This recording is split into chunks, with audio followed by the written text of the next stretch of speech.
चलिए देखते हैं मध्य प्रदेश की 25 फटाफट बड़ी खबरों को। सबसे पहले न्यूज को कहां से देख रहे हैं हमको कमेंट में बताना बिल्कुल ना भूलें।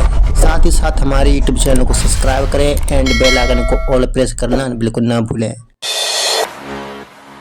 सीएम मोहन का बयान, विकसित भारत 2047 की दिशा में मजबूत बजट। केंद्रीय बजट को लेकर मुख्यमंत्री मोहन यादव ने इसे विकसित भारत 2047 के लक्ष्य की प्राप्ति की दिशा में प्रभावी कदम बताया। उन्होंने कहा कि ये लोक हितैषी बजट गरीब किसान, महिला, युवा और मध्यम वर्ग को सशक्त करेगा।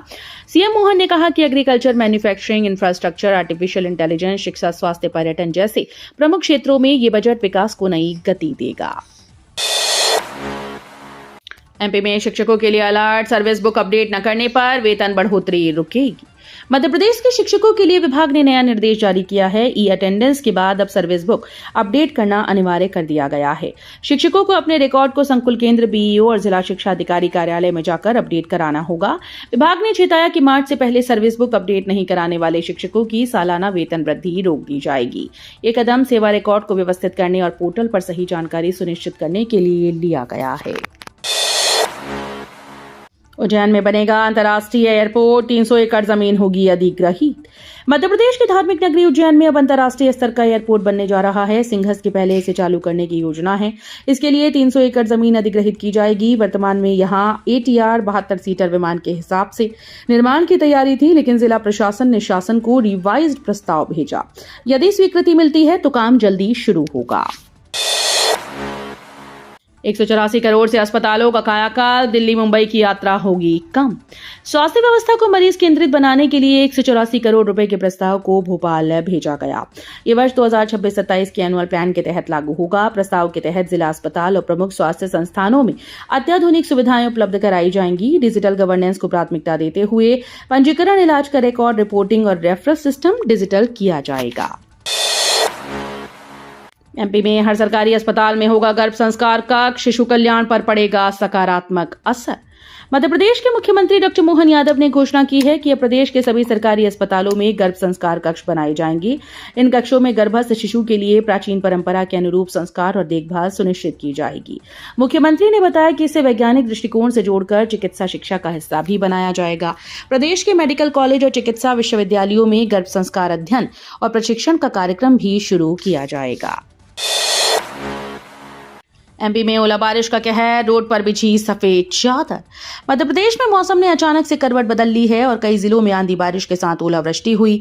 मंदसौर और नीमच में खासा नुकसान हुआ। मंदसौर में बारिश के साथ ओले गिरे तो नीमच के ग्रामीण इलाकों में ओलावृष्टि ने रोड पर सफेद चादर बिछा दी। किसानों की फसलें बर्बाद हुई। स्थानीय लोगों के लिए यह अचानक मौसम चुनौती बन गया। मौसम विभाग ने आगाह किया कि अगले कुछ घंटों में और ओला बारिश की संभावना है। मालगाड़ी कॉरिडोर से घटेगी लागत, भारत की वैश्विक प्रतिस्पर्धा मजबूत। केंद्रीय बजट 2026-27 पर प्रतिक्रिया देते हुए बीजेपी प्रदेश अध्यक्ष हेमंत खंडेलवाल ने कहा कि मालगाड़ी कॉरिडोर से लॉजिस्टिक्स खर्च में कमी आएगी। इससे भारत की प्रतिस्पर्धात्मक क्षमता चीन और अमेरिका के मुकाबले बढ़ेगी। खंडेलवाल ने कहा कि बजट में उठाए गए कदम उद्योग और व्यापार के लिए वरदान साबित होंगे और देश को अगले 10 साल में वैश्विक स्तर पर अग्रणी बनाने में मदद करेंगे। भोपाल के बगरोदा औद्योगिक क्षेत्र में 24 घंटे बिजली शटडाउन की समस्या हुई खत्म। भोपाल के औद्योगिक क्षेत्र बगरोदा में अब 24 घंटे बिजली उपलब्ध रहेगी। Madhya Pradesh power transmission company MP Transco ने अतिरिक्त 50 MVA क्षमता का पावर ट्रांसफार्मर चालू कर शटडाउन की समस्या का समाधान कर दिया। ऊर्जा मंत्री प्रद्युम्न सिंह तोमर ने बताया कि यह कदम औद्योगिक इकाइयों को विश्वसनीय बिजली आपूर्ति सुनिश्चित करने के लिए उठाया गया। अब 2 ट्रांसफार्मर होने से मेंटेनेंस के दौरान बिजली कटौती की परेशानी नहीं होगी। पोस्ट ऑफिस ने बंद की टिकट सुविधा, आम आदमी को ऑनलाइन ही निर्भर होना पड़ेगा। डिजिटल युग में पारंपरिक सेवाओं में बदलाव जारी है। इस कड़ी में ग्वालियर के पोस्ट ऑफिस ने यात्रियों के लिए टिकट बनाने की सुविधा पूरी तरह से बंद कर दी। ये सुविधा पिछले 5 वर्षों से उपलब्ध थी, लेकिन अब इसे समाप्त कर दिया गया है। इससे आम आदमी को अब यात्रा टिकट के लिए ऑनलाइन माध्यमों पर निर्भर रहना होगा। पोस्ट ऑफिस में टिकट बनवाने वाले लोग अब प्रभावित होंगे। एमपी बोर्ड परीक्षाओं में सुरक्षा और तैयारी, पुलिस ने दी साइबर एडवाइजरी। मध्य प्रदेश में 10 फरवरी से 10वीं और 12वीं बोर्ड परीक्षाएं शुरू हो रही हैं। साइबर क्राइम पुलिस ने छात्रों को फर्जी पेपर और वायरल लिंक से सावधान रहने की एडवाइजरी जारी की। किसी भी संदिग्ध जानकारी की तुरंत रिपोर्ट करने को कहा गया। वहीं 20 फरवरी से कक्षा 5वीं और 8वीं की परीक्षा 29 केंद्रों पर आयोजित होगी, जिसमें करीब 6000 विद्यार्थी शामिल होंगे। परीक्षा केंद्रों की दूरी 5 किलोमीटर तक रखी गई है। बजट 2026-27 से मध्य प्रदेश के अन्नदाता निराश, पीएम किसान निधि और एमएसपी पर राहत नहीं। केंद्रीय बजट 2026-27 से मध्य प्रदेश के किसानों को निराशा हाथ लगी। उन्हें पीएम किसान सम्मान निधि में वृद्धि और न्यूनतम समर्थन मूल्य में राहत की उम्मीद थी, लेकिन बजट भाषण में इसका कोई जिक्र नहीं किया गया। हालांकि कृषि क्षेत्र के लिए कुछ नई घोषणाएं हुई, पर अन्नदाताओं को तत्काल आर्थिक सहायता नहीं मिली। एमपी में एस्मा लागू, शिक्षकों और कर्मचारियों की छुट्टियां रद्द। मध्य प्रदेश सरकार ने एस्मा लागू कर दिया है, जिससे सरकारी शिक्षकों और कर्मचारियों की छुट्टियां रद्द हो गई हैं। यह आदेश 30 अप्रैल तक प्रभावी रहेगा। इस अवधि में बिना अनुमति अवकाश लेना, ड्यूटी से इनकार करना या कामकाज में बाधा डालना कानूनी अपराध माना जाएगा। सरकार ने यह कदम 7 फरवरी से शुरू होने वाली 10वीं और 12वीं बोर्ड की परीक्षाओं को सुचारू रूप से कराने के उद्देश्य से उठाया है। आदेश का उल्लंघन करने वालों के खिलाफ सख्त कार्रवाई की जाएगी। इंदौर ट्रैफिक पुलिस को नई ताकत, 30 जवानों का बल मिला। इंदौर ट्रैफिक पुलिस को लंबित बल की कमी दूर करने के लिए 30 नए जवानों का अतिरिक्त बल मिला है। अतिरिक्त पुलिस उपायुक्त सीमा अलावा ने आदेश जारी किए, इसे औपचारिक रूप दिया। नए बल में अधिकारियों और जवानों का संतुलित मिश्रण है, जिसमें 2 सहायक उप निरीक्षक और 2 प्रधान आरक्षक शामिल हैं। हीरानगर और लसूड़िया थानों के पुलिसकर्मी यातायात थाने में तैनात किए गए। वहीं पलासिया और द्वारकापुरी थानों से भी एक प्रधान आरक्षक का स्थानांतरण हुआ है। मतदाता सूची अपडेट में तेजी, 81,000 नए नाम जोड़े गए। जिले में मतदाता सूची को अद्यतन करने की प्रक्रिया में तेजी आई है। जिला निर्वाचन कार्यालय को रविवार शाम तक 81,614 नए नाम जोड़ने के आवेदन प्राप्त हुए, जिन्हें पूरी जांच के बाद सूची में शामिल कर लिया गया। इसके अलावा नाम पता और अन्य विवरणों में संशोधन के लिए 48,324 आवेदन और नाम कटवाने के लिए 10,439 आवेदन दर्ज किए गए।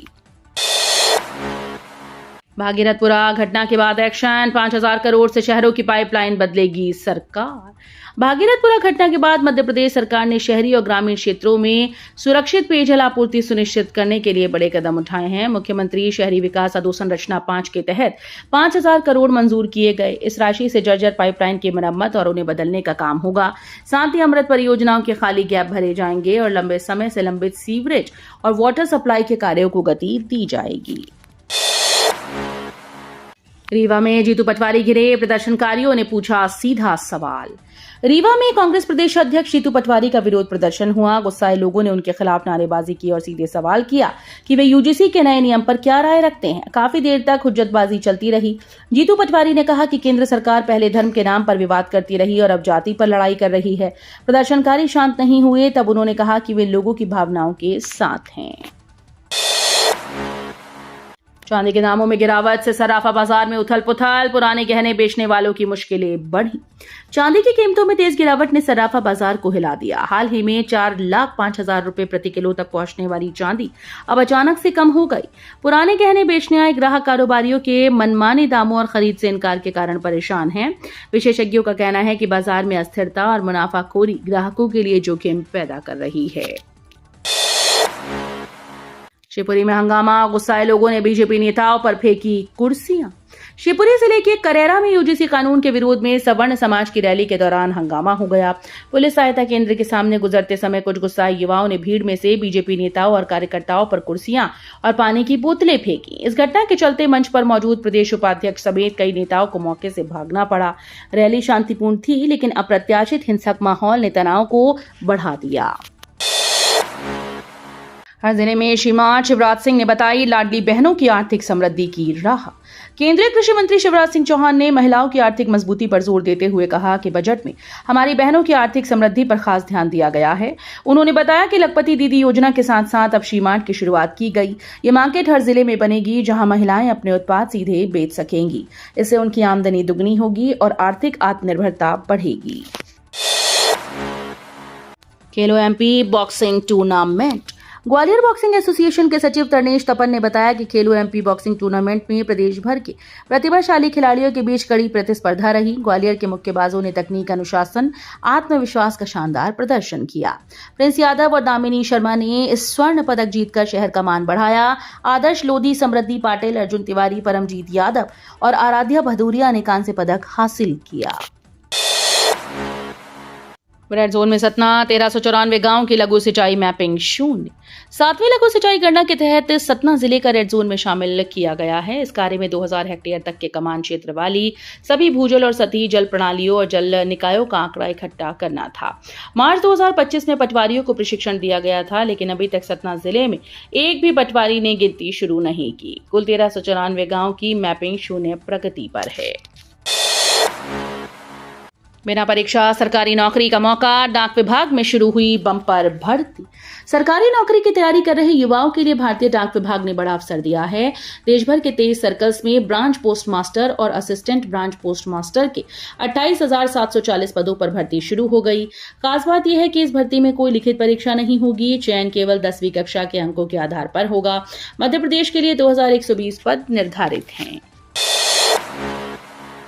गुना में नकली नोट गिरोह पकड़ा गया, 3 आरोपी गिरफ्तार। गुना पुलिस ने नकली नोट छापने वाले गिरोह का भांडाफोड़ किया। कार्रवाई में विदिशा निवासी 3 आरोपियों को गिरफ्तार किया। आरोपियों ने आरोन क्षेत्र में गुटखा खरीदते समय 100 रुपए का नकली नोट इस्तेमाल किया, जिसे दुकानदार ने पहचान कर पुलिस को सूचना दी। मौके पर पहुंची टीम ने तीनों को गिरफ्तार कर करीब 3000 नकली नोट, 1 कलर प्रिंटर और अन्य सामग्री जब्त की। श्रद्धा और विश्वास से ही भगवान का दर्शन संभव। रुद्राक्ष धाम में 7 दिवसीय धार्मिक आयोजन का शुभारंभ श्री राम कथा से हुआ। रविवार को मंदिर प्रांगण में दक्षिण मुखी हनुमान जी की प्राण प्रतिष्ठा हुई। कथावाचक प्रेम भूषण ने कहा कि जिस मनुष्य में श्रद्धा और विश्वास का भाव होगा, वही भगवान का वास्तविक दर्शन प्राप्त कर सकेगा। उन्होंने बताया कि कथा का प्रारंभ रामचरितमानस में भगवान शिव और माता पार्वती के विवाह प्रसंग से होता है। प्रांगण में हनुमान जी उपस्थित रहेंगे और श्रद्धालु उनकी उपस्थिति में कथा श्रवण का आनंद लेंगे। बालाघाट के थानों की होगी अब अलग पहचान। आईएसओ रेटिंग पाने की होड़ में चमक रहे थाने। जो थाने कभी नक्सल प्रभावित क्षेत्र के थानों के नाम से जाने जाते थे, अब उनका न केवल कायाकल्प किया जा रहा है, बल्कि उनकी एक अलग पहचान बनाने की दिशा में कार्य किया जा रहा है। जन पुलिसिंग के प्रयासों के तहत जिले के थानों के आंतरिक और बाहरी स्वरूप को बदलने के साथ ही न्याय प्रणाली को सशक्त बनाने और शिकायतों का तेजी और कुशलता से निपटारा करने की दिशा में सकारात्मक कदम उठाए जा रहे हैं। वीडियो अच्छी लगी तो वीडियो करिए लाइक एंड चैनल को सब्सक्राइब कर बेल आइकन को और प्रेस कर लीजिएगा।